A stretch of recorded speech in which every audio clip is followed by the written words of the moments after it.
자, 신경님의 나목이라는 작품인데요. 이 개인적으로는 쉬운 시는 아니어서 EBS 그 실제 해설서 이런 거를 좀 참고할 필요는 있어 보여요. 이래도 저기 답지 좀 잠깐 볼까요? 시 답지. 이게 현대시 몇 강이지? 7강. 7강.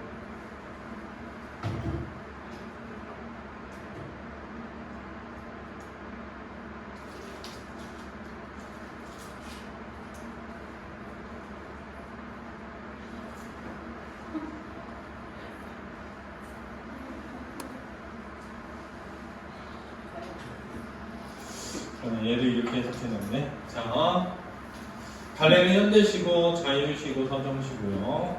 성격은 서정적이고 관조적이라는 건데 사실은 좀 이 관조적이라는 표현이 좀 어렵습니다. 이게 원래는 관찰과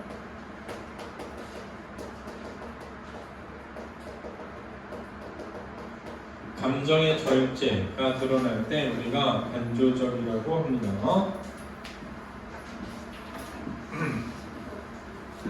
그러면 이제 감정의 절제는 언제 감정의 절제라고 하지? 라는 걸 알아야 되는데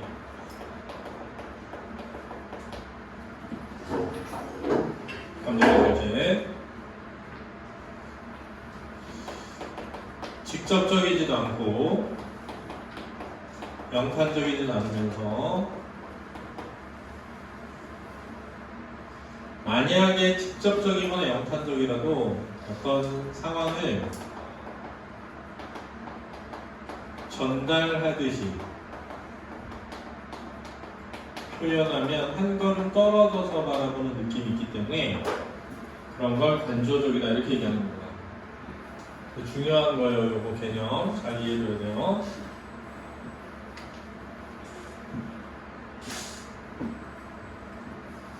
그 다음에 주제는 이제 삶의 근원적 슬픔에 대한 비극적 인식인데 개인적으로는 이게 이제 연민하고 동일시 그리고 위로가 있다고 생각하는데 그 위로 부분을 설명을 많이 안 하거든요. 그래서 이거는 EBS 강의나 이런 데서 확인을 좀 해보긴 해야 될 것 같아요. 어떻게 다룰지를. 그래서 왜 선생님을 위로라고 생각하는지를 설명하면서 왜 다루고 있지 않는지도 좀 잠깐 설명할게요. 그 다음에 특징은 유추의 방식을 사용하고 있고 존재로 힘적인 성찰을 다룬다. 오인화와 도치법이 사용되고 있다는 특징이 있습니다. 그거는 이제 내용을 읽으면서 같이 해보죠. 나무들이 시로라기 하나 걸치지 않고 서서 하늘을 향해 길게 팔을 내뻗고 있다. 그렇습니다. 일단 우리는 나무를 관찰하고 있음을 알 수 있죠. 두 번째는 시로라기 하나 걸치지 않았다는 표현에서 이 나무가 겨울나무로 보입니다. 그렇죠? 계절적 배경이 겨울이라고 추론해 볼 수 있을 것 같아요. 그 다음에 옷을 걸치지 않았다, 팔을 뻗고 있다라는 표현은 의인화된 표현이라고 할 수 있습니다. 자, 이 첫 번째 이 두 행위에서 우리는 지금 화자가 겨울 나무를 관찰하고 있는데 의인화해서 표현하고 있구나 라고 할 수 있죠. 보있다라는 표현은요 동작의 양상을 드러내는 동작상이고요.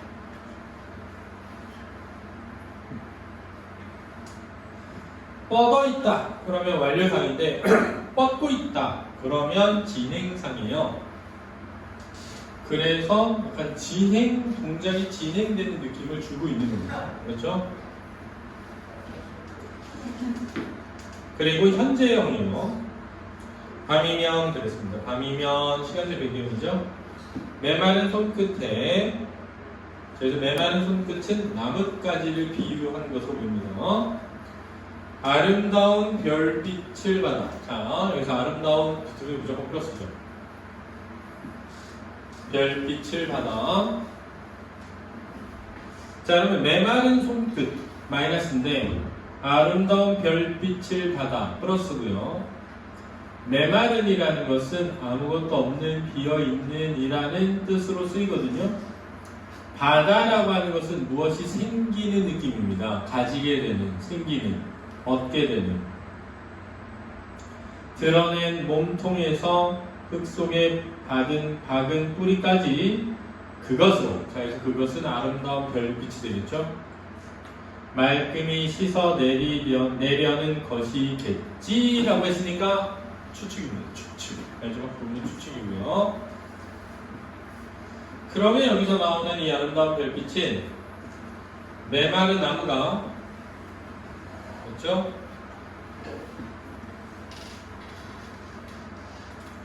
삶의 어떤 고독이나 괴로움 등을 이 별빛으로 위로받고자 하는 것으로 해석될 수 있습니다. 터진 살갗에 새겨진 고달픈 삶이나 뒤틀린 허리에 매인 구질구질한 나날이야. 부끄러울 것도 숨길 것도 없어. 한밤에 내려 몸을 덮는 눈 따위 흔들어 시원스럽게 털어 다시 알몸이 되겠지만. 그렇습니다. 자, 이게 잘 봐야 돼요. 자, 터진 살갗에 새겨진 고달픈 삶 마이너스죠. 이제 아마 나무에 터진 나무 껍질을 살갗으로 빼는 걸로 보이고요. 뒤틀린 허리에 매인 구질구질한 나날 마이너스죠. 근데 삶이나 나날이야 부끄러울 것도 숨길 것도 없어 라고 했으니까 부끄럽지 않다 라는 겁니다. 고달픈 삶과 구질구질한 나날은 부끄럽지 않아, 숨길 게 아니야 라는 인식이 드러나는 거예요. 자, 그 말은 별게 아니다 이런 뜻입니다. 자, 고달픈 삶도 구질구질한 나날도 별로 중요한 게 아니다 라는 인식이 들어있는 거예요. 그래서 한밤에 내려 몸을 덮는 눈 따위, 자, 여기서 한밤에 내려 몸을 덮는 눈도 그 위에 고달픈 시련, 구질구질한 나날과 같은 의미로 쓰인 겁니다. 시련입니다. 외부의 시련. 그러니까 여기에 세 개는 전부 공통점이 외적 시련이 되겠습니다. 외적 시련. 하민이 왜 외적 시련에 웃음을 띄는 거야? 네? 외적 시련에 왜 갑자기 웃었어? 자, 구질구질한 나날, 고달픈 삶, 몸을 덮는 눈은 외적 시련이고, 자, 이 외적 시련은 별게 아닌 것이어서 흔들어 시원스럽게 털어 다시 알몸이 될 수 있지만 이런 뜻입니다. 알고 있을까? 그들 때로 서로 부둥켜 안고 온몸 떨며 깊은 울음을 터뜨릴 때. 자, 여기서 깊은 울음은 내적이고 본질적인 근원적인 비극, 슬픔, 고독을 뜻합니다.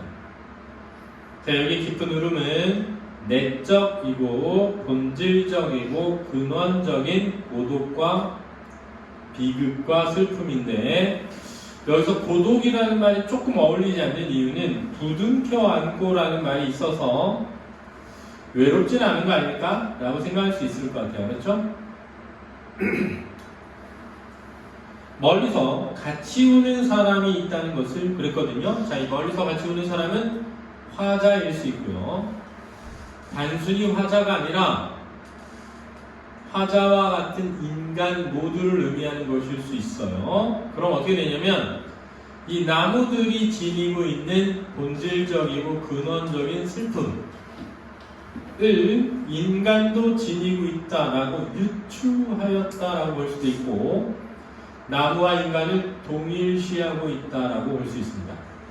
그 다음에 울음이라는 말은 슬픔을 드러내는 직접적 시어거든요.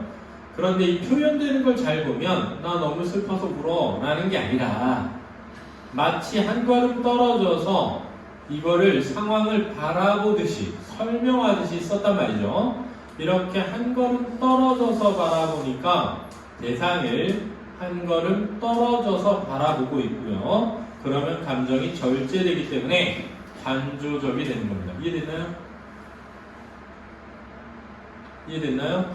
그다음 개인적으로 저는 부둥켜 안고, 서로 부둥켜 안고랑 멀리서 같이라는 이 같이라는 표현, 이 두 표현에서 위로와 연민, 연대가 있을 수 있다라고 생각하는데 자습서든 설명이든 어디에서도 그런 설명은 보지는 못했어요.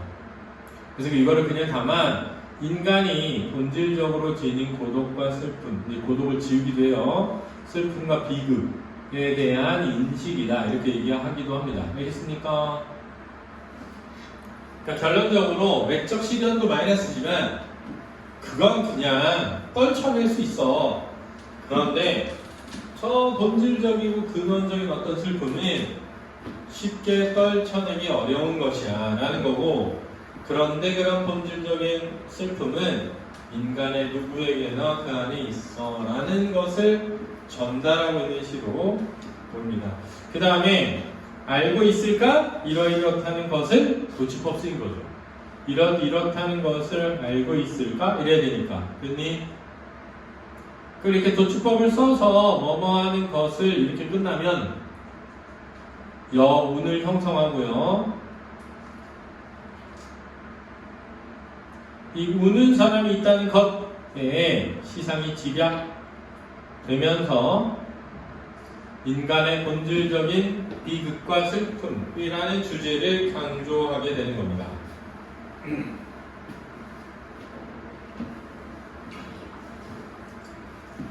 알겠습니까? 다시는 이렇게 되겠고요. 문제 한번 풀어보시고 답 맞춰보시고 앞에 건 했어요. 질문 있으면 해보세요.